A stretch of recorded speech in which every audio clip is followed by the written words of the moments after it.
Welcome to the Request2021 podcast. In the winter of 2021-22, a team of 10 members of Scouting, 8 from Kent and 2 from Scotland, will be sailing together on the Bark Europa tall ship from South America to Port Lockroy in Antarctica. The plan is to sail exactly 100 years after 2 scouts sailed on Shackleton's original Quest expedition. I'm Alan Noake and I'm project leader, and I'm the person who came up with the whole crazy idea in the first place. Each of the participants is to carry out an Antarctic research project. So my personal project is to produce a soundscape record of our journey. That's before, during and after Antarctica. The plan is for this podcast to include interviews, scouting historical links, events and research project work that we record along the way. So please join us as we venture to Antarctica and back again on the journey of a lifetime. It promises to be a memorable experience.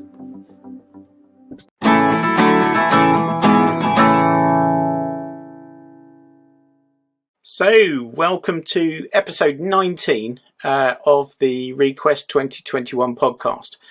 And then there is the Request interview with Vanessa O'Brien. Now, Vanessa is a British mountaineer and an American mountaineer. She has dual nationality. She's an explorer. She's an aquanaut, an author and public speaker. Her achievements are extensive. Vanessa's the first woman to reach Earth's highest and lowest points. She has a Guinness World Record for summiting Mount Everest in 2012 and diving in a submersible to the eastern pool of Challenger Deep. That's 10,925 metres back in 2020. Vanessa became the first American woman to summit K2 and the first British woman to successfully summit K2 as a result of her dual nationality on the 28th of July 2017. And she received the SES Explorer of the Year in 2018 for her efforts. Vanessa proudly raised the UN Women's flag at the summit of K2 to show the power of women's courage and determination. So she also received a Guinness World Record for summiting the 7 summits. That includes Mount Vinson in Antarctica in 295 days. She's the fastest time a woman first achieved this goal. And she skied the last degree to the North and South Poles, completing the Explorer's Grand Slam in 11 months. So it's a fantastic story about Vanessa, and you can find out more in the interview. Thank you. Right, finally we have our interview with Vanessa O'Brien. She's had some incredible achievements, and she's going to talk all about those. Right, cheers for now. And tell me now, you're going on quite an adventure. You're going down to Antarctica, right. Is that right? That's right. So I had this crazy idea about 7 years ago. You know the crazy ideas that you have. I picked up a very old antique book. A vintage book, and it was about a scout who went to Antarctica back in 1921. Wow. So when Shackleton went on his last expedition, a couple of scouts got chosen to go with him, and this lad wrote a book. He was Scottish, and I got to thinking, and I thought 1921, well, 2021's coming up. And brilliant, and I thought this was 7 years ago now, but 2021 seemed a long way away at the time, but it's come very fast. And so I've basically spent the last 7 years planning this project. It's bigger than the expedition, so our aim is to educate thousands of young people about Antarctica. So we as well as the 10 of us that are going down there, we're putting together these huge packs of resources to go out to all of the Cubs and Scouts and guides and brownies all over the world. So that's wonderful. Yeah. That's great. So the idea is to teach them about climate change and to teach them about the environment and the wildlife and so on. So, yeah. Okay, perfect. And so you're going. Are you going on the turn of next year? Or are you heading down in December? So we head on the 27th of December 21.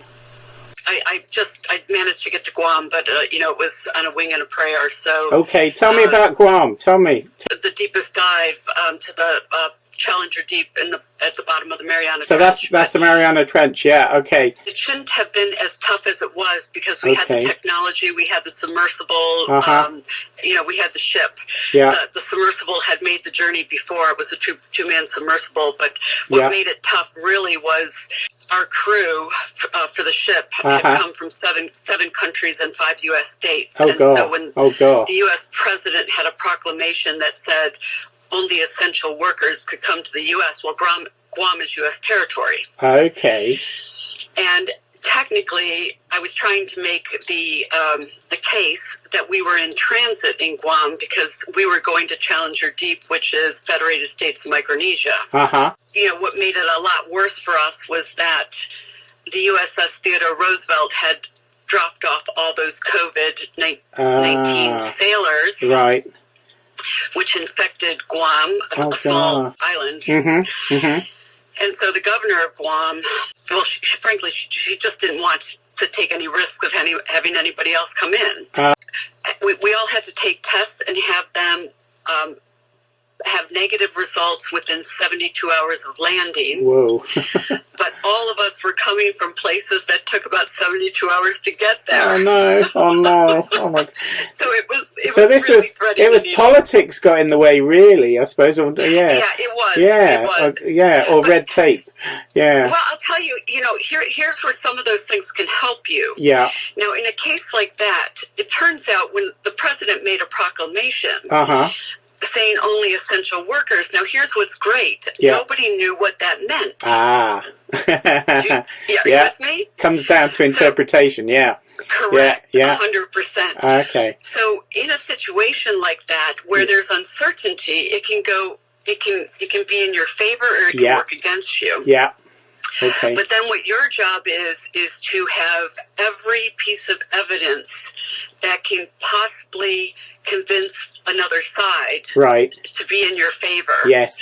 And one of those is the airlines, because the airlines, let's say you get to Narita and you're about to transfer to Guam, the airlines will say, oh, no, well, I'm not going to send you on that final leg because if they don't accept you in Guam, I have to send you back on the airline's dime, so to speak, or their money.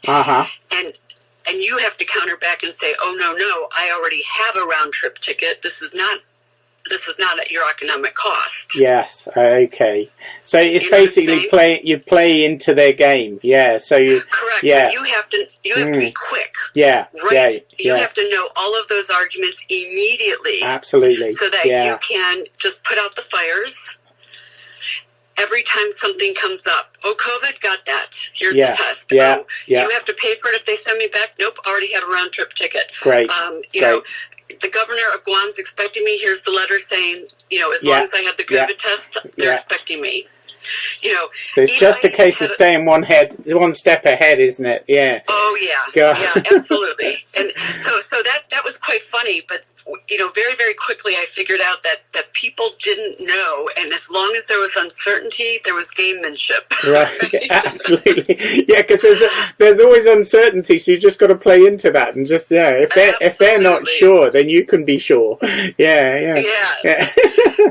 So I will say I have been to Antarctica twice. What I would say is it's a beautiful continent. I mean, are you planning a particular part? Are you going somewhere like South Pole? So the biggest thing for us really is that we're going to be sailing there on the bark Europa, which is the only tall ship allowed into Antarctic waters.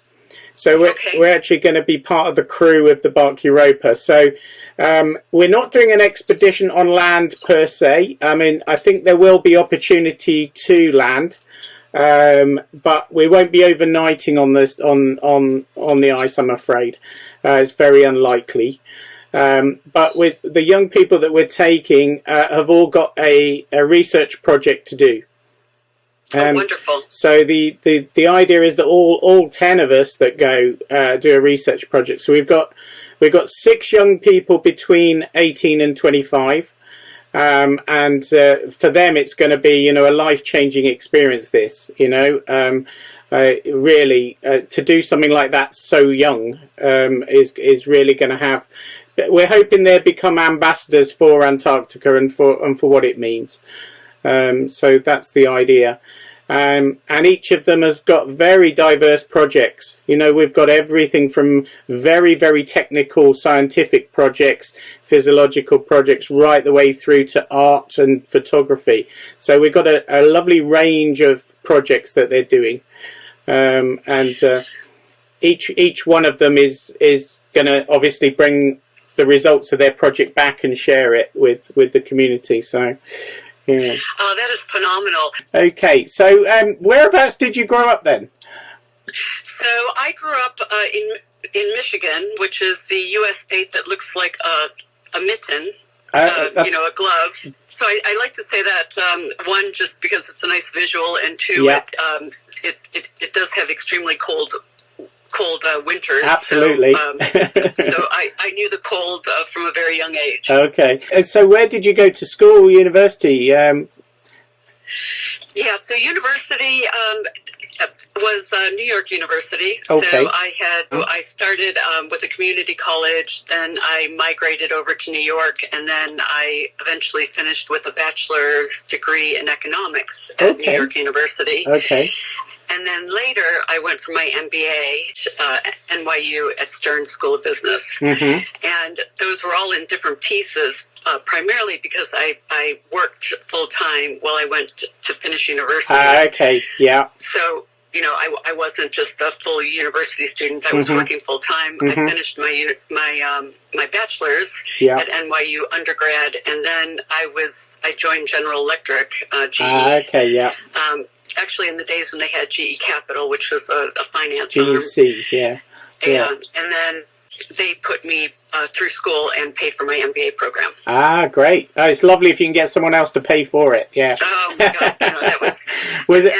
How tied into you were you? How tied into them were you for doing that? So it was interesting. I was the first person that they ever put to school. So let me try to explain this better. I went through their internal MBA program, which they called Financial Management Program, FMP. And that was a 2.5-year program. And in that program, what they did was they moved you every 6 months to a different business unit and in a different function. Oh, wow. So you really got to see the whole organization. Yeah, okay. And they had 25 different financial businesses. Wow. If you can imagine that. Yeah. All over the world. What an experience. Wow. Yeah, so it was phenomenal. So I would be in San Francisco, Pennsylvania, all over the place, every 6 months and in a different function. So I might be, risk management. I might be, operations or financial control or, whatever. Right. And so when I graduated from that, I was working, I think, in the mutual fund side. And I said, I still have all this excess energy and excess, curiosity and all this stuff. And and I had a great sponsor. Yeah. And he said, okay, well, if you want to try for your MBA, I'll put a request up to the CFO. Great. That's great. And I was the first person they ever sent. But it turns out that legally, their legal counsel said that they couldn't really put a collar around me to try to say I had to work so many years because it was you can't really stop somebody's livelihood. Great. So basically, you got it as CP. You got it as professional development. Yes, correct. Yeah. But they had a great training school called Crotonville, where Jack Welch himself would come and teach every single person at least for 1 week twice a year, and that those skills were leadership. Wow. And so the company was very, very strong. That's why there's all those books on Jack Welch about leadership principles. And his big three were speed, simplicity, and self-confidence. So I can't read the books because I lived there too long. I was going to say, very, very relevant skills for exploring too. Yes, perfect. They translated perfectly. Yeah. So how much of your career has been spent on the financial side, and how much of it when did you become an explorer, or have they been going in parallel, or what, what? Yeah, so as of now, I'd say I don't know, if you take 30 years, 20 were really on the financial services side, and 10 in exploration. Okay, yeah. So you really have sort of switched now. Yeah. Okay. Yeah. 2/3 business, 1/3 exploration, but they've been full time. So, okay. But I found that some things were transferable and some things were not. Right. And what exploration taught me was that I could not control everything, whereas business teaches you that you must control everything. Right. Yeah. And if you're not in control, something's wrong. And when you're out in nature, you cannot control everything. And the sooner you learn that, the better off you are. Absolutely. Yeah. That's a hard lesson for a business person to translate. But I think the sooner you make peace with that, the better explorer you become. And then if you start to focus on the things that you can control, it becomes a much easier segue, and you become more successful. Yeah, no, I have the little thing on my wall with the, grant me the serenity to accept the things I cannot change, courage to change the things I can, and the wisdom to know the difference. That one. Yep, that's a lovely I love that phrase. sentiment, yeah. Yep, 100%. So, and I notice, I mean, you've done such an incredible array of things as an explorer, and yet you're only on your first book. Is it finally a case of, right, I need to write something down, or? The reason for the book was because it's that thing about, art imitating life, but life is really funnier than art. And when I came out of some of these situations, and I would laughing with my girlfriends over, the odd drink after an expedition, people were like, "Oh my God, you can't make this stuff up." Yeah. But it wasn't just one time; it was over and over and over and over again, and it was one of those things where things happen that are just so funny, right? And you do need a sense of humor, because otherwise you will you'll have meltdowns and just all these things. I've run a number of expeditions to Africa, and particularly with Africa, you've just got to let things go sometimes and go with whatever happens, because you can never control everything, so you soon learn to get into that mindset of enjoy what happens rather than try and forcing things all the time, These hilarious kind of things that just you would say you would be making it up if it hadn't happened. And these types of things were happening all the time, and I thought, you know what? It's just too funny. Yeah. And a little bit, some of it was even kind of secret, like if you wish it, it will happen. Yeah. And some of it was like situational. A car would drive by right now, like a car drives by, that kind of stuff. You've got to write that book then. So it was that kind of thing. So in the Greatest Heights, you're sharing some of that stuff, are you? Yeah. Oh, brilliant! I'll have to get that one. Another one for my library. But the thing is, it's in my opinion, it's a memoir, so it's funny. Yeah, I wanted it to be funny. Yeah, I didn't want to write another, I did this, I did that sort of thing. Yeah. And I feel the same way with slideshows and stuff like that. Am I a registered speaker? Yes, but I actually would rather do it if I'm helping somebody work through a problem. Okay. In other words, if I'm helping a company who's struggling maybe with a merger, and you know, I can use 4 base camps and a summit to help them, you know, work toward a common goal or something like that. It's also linking it to their interests, and then that way you get the engagement as well, because you know, if it's helping them solve a problem, or using your experience to make them look at something in a different way. Yeah, I get that. Yeah, correct. So for me, it's more fun and more challenging and more interesting if I can help somebody do something. Maybe it's an aha moment. It doesn't necessarily have to solve a particular problem, but but there's so much to be learned from exploration that sometimes maybe you even need to know a little bit about it to figure out how it can help you, if that makes sense too. So I'll hear people's TED Talks sometimes. People will send me a TED Talk and say, oh, can you tweet this or say something about it? And there's nothing worse than 20 minutes of nothing interesting. And I'll be watching this, and 20 minutes is a long time. Oh, yeah. I mean, some TED Talks just get it, don't they? They just take you on a ride, on a journey. And the best ones are a story, you know? Yeah, correct. Yeah. The dull ones are where people do the fact thing, you know, and it just dies a death by PowerPoint. And it's like, oh God, you know, you're looking and you're like, oh, you know, what can I possibly, like, where's the one thing I can say, you know, and it's just, so, you know, those, you just have to watch out for that, because that can really, you know, hurt. And so, you know, I think today's TED Talks of, you know, 20 minutes are, you know, probably 2 minutes, you know. People want something quick. They want something, you know, that tells a story in a short period of, it's a 30-second elevator speech. Yeah. Cool. And so what do you love doing when you're not exploring or working? Do you have any other hobbies, or do you have time for any other hobbies? So, what do I like doing, or what do I end up doing? Right. No, I was going to say, we've all got our chores to do, but I just remember, is there any other passions you have, like painting or photography, or? You know, there's so many things I would love to learn to do. Photography is definitely one. There's a ton of social media stuff I could definitely get better at.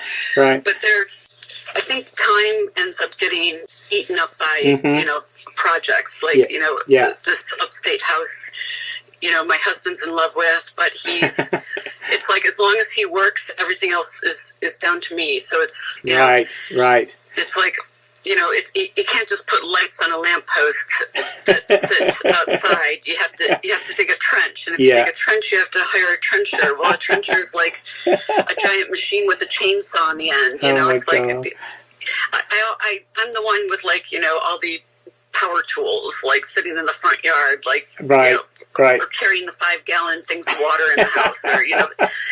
And everybody just kind of looks and shakes their head. It's like, oh, there she goes again. She's off doing another project. It's like, honestly, you know, and even something simple like a koi pond, you know, it should be simple, but no, you know, it has to have 1,000 trees over it, so, you know, and everything ends up in the koi pond, so there I am. But yeah, you know, so I end up with a ton of yard work or a lot of practical projects. They're just no fun. So people are like, what are you doing? You know, it's like, aren't you developing a new brand, a new website for your book? It's like, no, I've got the trencher digging a ditch with, like, you know, putting lights on a lamppost. Okay, so our first official question, what's your first memory of Antarctica? The first memory of Antarctica really starts with Punta Arenas, and that's flights delayed, which is very common. It's a very common memory of Antarctica, because you know, flights are always delayed because of weather. But it was Thanksgiving, you know, which is a U.S. holiday. But I was with a bunch of U.S. individuals, and they really wanted turkey, and of course that wasn't going to happen. So, but it's a very meat-heavy place. So we had a big roast or something in a restaurant, and they have beautiful red wines. And I had managed to find a stuffed turkey, like just a stuffed animal, and I placed it in the center of the table, and everybody had a big laugh at that. Oh, great. And it was quite fun, and, you know, we sort of celebrated the start of this was Climbing Vincent. And on the back of Climbing Vincent, we were going to go to the South Pole. So that is the tallest mountain in Antarctica, is it? It is, yeah. Yeah, because I saw that you'd done, the tallest one in every continent or whatever, so, yeah. Yeah, it's not too technical, but it is, it's cold. And it's one of 2 of the 7 summits that you pull sleds. Yes, okay. So you go from Union, Glacier, Union. Yeah, it was Patriot Hills, and now it's Union Glacier. Yeah. Union Base Camp. It's a very common starting point for lots of Antarctic trips, yeah. Correct. Yeah. And that's a well-run camp. Yeah. You know, ALE runs that. And then they take you to Vincent Base Camp, which is, you know, a man and a dog, minus the dog. So it's like a tent, right? Okay. But it's, you know, it's a place for the, I think it's a McDonnell Douglas, you know, small biplane, you know, right. Drops you down there, but you start pulling sleds from that point on. Wow. Yeah. And so one of 2 places, and when you're hauling sleds, you know, those, you got your weight slightly, instead of the backpack, you're pulling it more on your waist. Uh-huh. So, and I remember that was probably the first time I pulled a sled, and I didn't realize the brakes were on. Oh, no. So I remember the first break. The first time we had a break, and somebody looked over and said, "Hey, Vanessa, are your brakes on?" I was like, "Oh, bloody hell! You know, like this, you could have told me earlier. Like I knew it was, you know, hard to pull." How long had you pulled it like that? Oh, better now. You know, probably 3 kilometers or something. It was like, really. Goes a little bit smoother without. Oh my! I mean, it was just like, shoot me now, like, you know. I had like blisters on my heels, you know. I mean, I was like determined to get the sled going, but you know, really with the brakes. And this is our special question for this podcast, specific to this podcast. If you could travel back in time and you could meet Sir Ernest Shackleton, what would you like to ask him? Oh wow, it's interesting. I'm tempted to say, what would you do differently? Ah, okay. Yeah, that's an angle we haven't had before. Or what would you have done differently? Now, the only reason I hesitate with that is people tend to answer that question by saying probably nothing. Yeah, yeah. Because the knowledge that they have gained from doing it the way they did. I see, yeah. Gives them their story. However, every once in a while, they also have learned something that showed them a little something else. Yes, okay. I think particularly with Shackleton, every large project he undertook, what came out of it wasn't what he planned.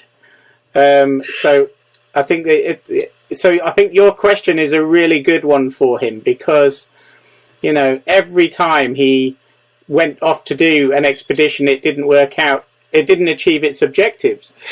You know, it may not have been unsuccessful by some criteria, but it didn't always achieve the original objectives.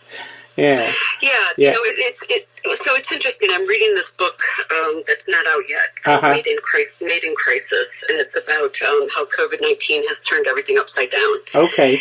And it's actually quite interesting. But they named Shackleton as one of the leaders that COVID-19 needs. Yes. Yeah, I can imagine. Yeah. Because his focus was so much on the people. Mm-hmm. And COVID-19's focus is on the people. Okay. Have you listened to the podcast that's out? It's What Would Shackleton Do or something? It's a 5-episode podcast they've released recently, all about COVID-19 and Shackleton's leadership styles and skills. No. I'll send you the link. It's really worth a listen. Yeah. Okay, I'll definitely do that.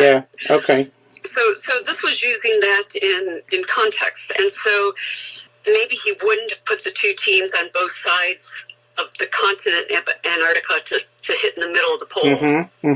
Yeah. But if he had more men in the boat, that wouldn't have helped him either. On that particular endurance. Yeah. Yeah, I mean, I don't know. You know, I know. I get what you're saying, though. It's are there things he in retrospect he would have changed? Yeah, if he could have done. Yeah.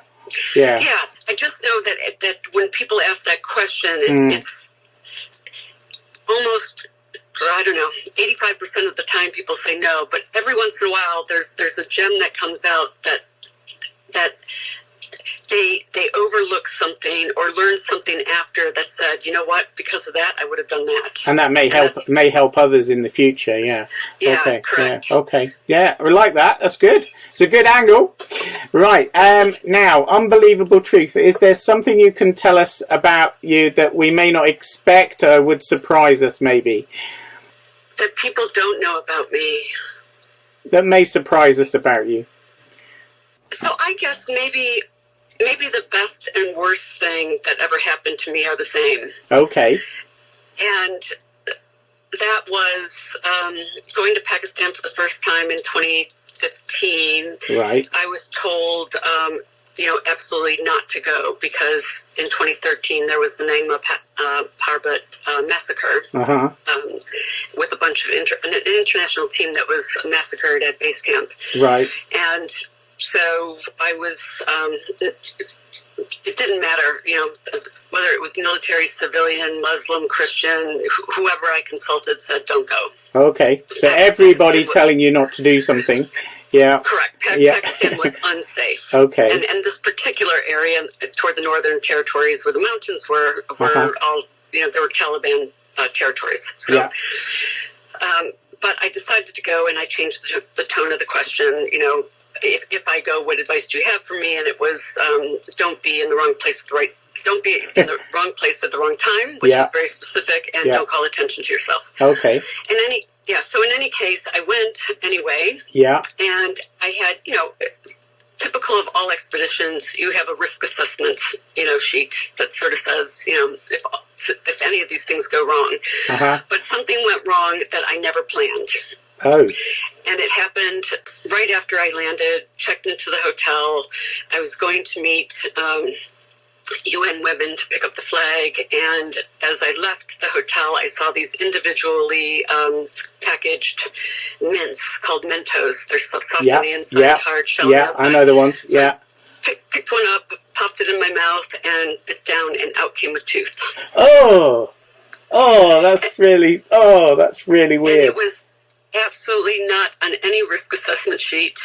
It was also Ramadan, so no dentist or anything was open, and all I could think about was high altitude, and the effects of open air on a tooth. And losing the tooth at that time. Correct. Oh, so long story short, as I'm going to UN women, trying to find the dentist, we finally find somebody, and long story short, in that dentist's office is Pakistan Army colonels, and he finds out what I'm doing, thinks I'm very brave, and we switch WhatsApp numbers, and I find my protection. How fantastic.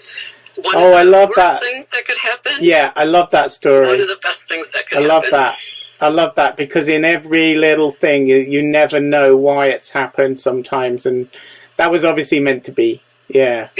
Yeah. So it's kind of one of those. That's great. It's a terrible thing, and it turned out to be a good thing. Yeah. But how would I know? Because here I am for those first hours thinking my expedition is over. Oh, crikey.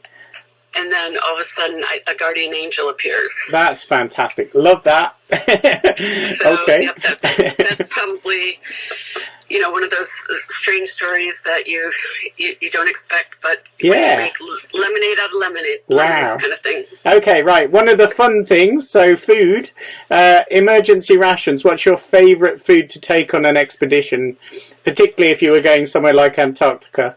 Favorite food on an expedition? That's hard because you just don't know what you're going to feel like. I know one thing I can always eat Definitely not Mentos, sorry. Not Mentos, no. I like those electrolyte gummy bears. Oh, brilliant. And, you know, they come in different brands. Yeah. Sometimes they're Sharkies, sometimes they're Goo, I think, make a brand of gummy bears, but they're electrolytes. I could just, you know, eat a ton of those. They're easy. They're sweet-sour combination. If I'm going for something protein, then I sort of like the cranberry and walnut mix. But gummy bears would be a treat. But the electrolyte kind, not the real gummy bears. No, electrolyte ones. Okay, cool.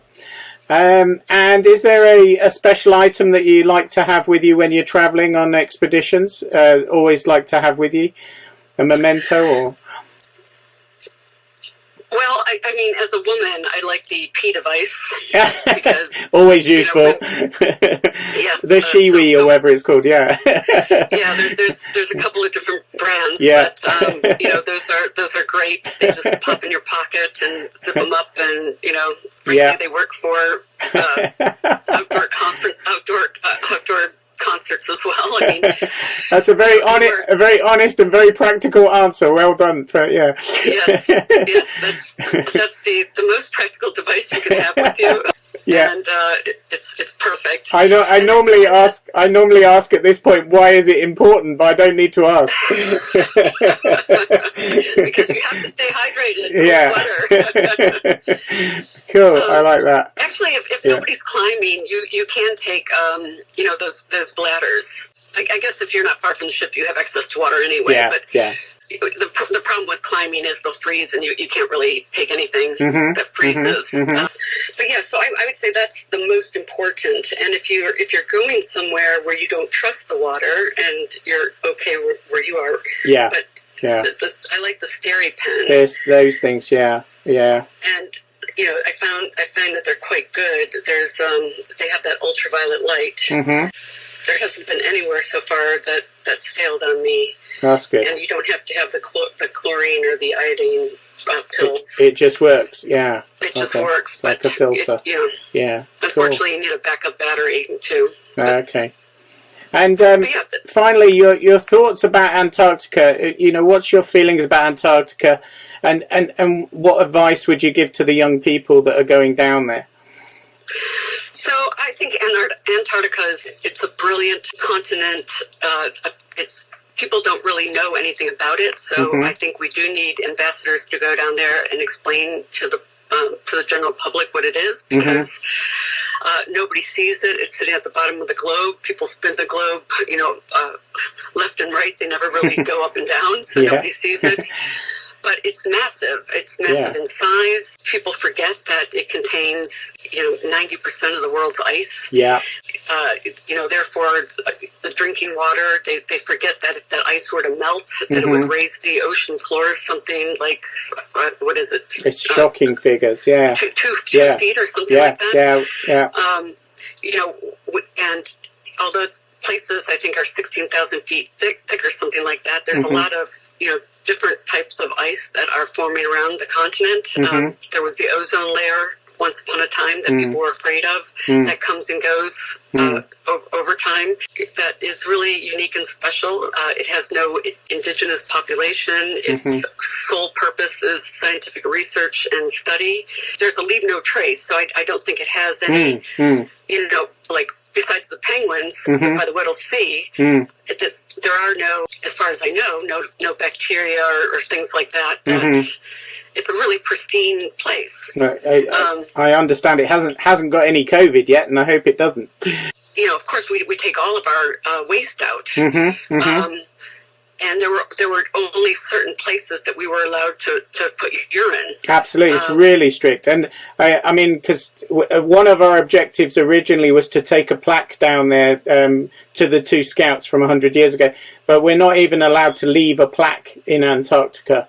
So I understand that and respect that. So we're going to put it at the Scottish headquarters when we get back. I think they're very, very strict about what you can take in and out. And I understand that. It makes sense. Yeah, absolutely. Yeah. In fact, the boots, I think even the bottom of the boots go through mats and, stuff they're washed. It's just a beautiful, beautiful place. And it's, to think that it's been protected from all the other stuff in the world. It just nothing's migrated there. Yeah. And that makes it really, really special. I just think some of these things, people don't even know that it's 100% dark and has registered the coldest temperatures during, their winters opposite of our summers, light and dark. They'll be 100% light by the time they go. We'll start packing headlamps and other people will laugh at them and say, what are those for?